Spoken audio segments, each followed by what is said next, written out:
Nuninggi para katang pamirsa kakung miwah putri ingkang tansah pambagya harja seni Bantengan Putra Sumber Banteng kang dipun pimpin dening Bapak Sai Sumbul Wonokerto Singosari kang makarya sesarengan kalian DJ Alpin Official.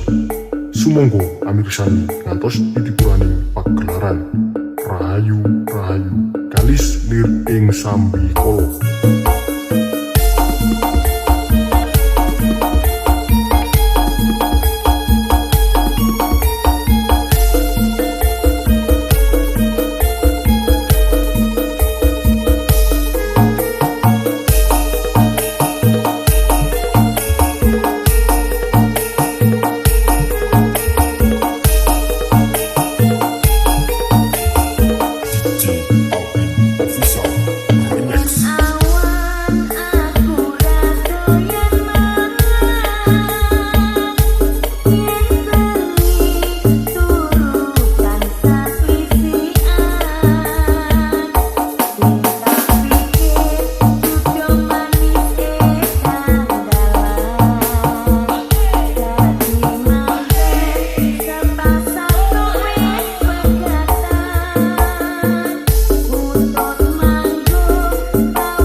Nuninggi para katang pamirsa kakung miwah putri ingkang tansah pambagya harja seni Bantengan Putra Sumber Banteng kang dipun pimpin dening Bapak Sai Sumbul Wonokerto Singosari kang makarya sesarengan kalian DJ Alpin Official.